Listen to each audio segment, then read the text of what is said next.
Jadi kalau teman-teman melihat forum-forum atau masuk ke sebuah grup, rata-rata menganggap data itu adalah gold yang baru.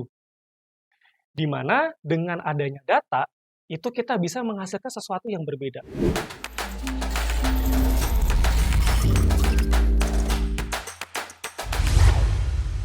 Halo teman-teman, pada video kali ini kita akan membahas tentang data, yang khususnya tentang data science. Data science sendiri saat ini menjadi topik perbincangan hangat di berbagai lini, mau itu perusahaan besar, mau itu UMKM, level akademik, level instansi, banyak banget yang membahas tentang data science. Penasaran tentang data science? Tunggu dulu, bagi yang merasa video ini sangat bermanfaat nantinya, silahkan like ataupun share.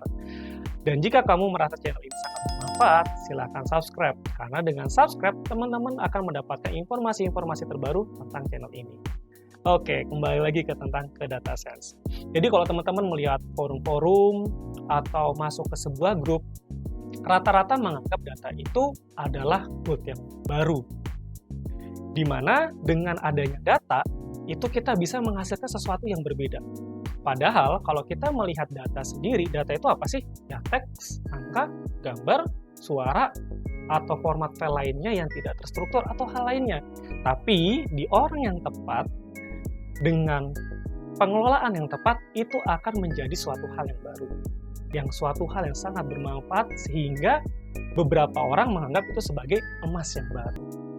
Kita coba flashback ke tahun 1974 di mana Peter Naur mulai memperkenalkan istilah data science. Dan saat ini, data scientist itu adalah profesi yang sangat seksi karena banyak banget perusahaan yang membutuhkan profesi ini. Dan gajinya pun juga nggak main-main, mulai dari 2,5 kali UMP sampai 10 kali UMP. Kalau kita mengikuti standar UMP Jogja, maka kisaran 5 juta sampai 20 juta. Wow, it's big gitu. Tingginya minat atau kebutuhan profesi tentang data scientist dan gajinya juga yang tinggi membuat banyak orang berlomba-lomba beralih profesi menjadi profesi data scientist. Hal ini juga didukung karena kalau kita melihat profesi data scientist itu, dia terdiri dari berbagai cabang ilmu. Ada ilmu komputer, ada math and statistik, ada juga domain expert.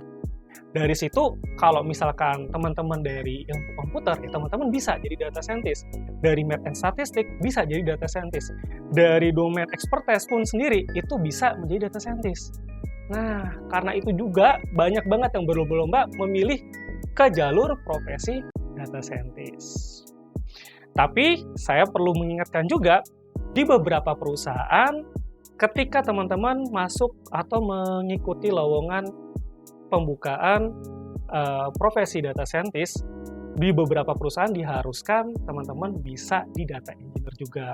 Jadi paling tidak teman-teman juga harus tahu tools-tools atau teknologi apa sih yang ada di data engineer. Proses kerjanya seperti apa, dan lain-lain. Nah, menarik bukan tentang profesi data scientist? Penasaran? Saya akan mengutip kata-kata dari Confucius buat teman-teman biar semakin semangat untuk profesi data scientist. Perjalanan 1000 mil itu dimulai dari langkah pertama. Jadi kalau teman-teman ingin menggeluti profesi data scientist, cobalah dari langkah pertama teman-teman, kira-kira teman-teman apa sih yang harus teman-teman lakukan? Ada nggak gambaran? Apa yang harus teman-teman lakukan? Kalau teman-teman bingung, silakan saksikan video selanjutnya, karena di video selanjutnya kita akan membahas tentang learning path data scientist. Oke, terima kasih dari saya itu saja. Salam.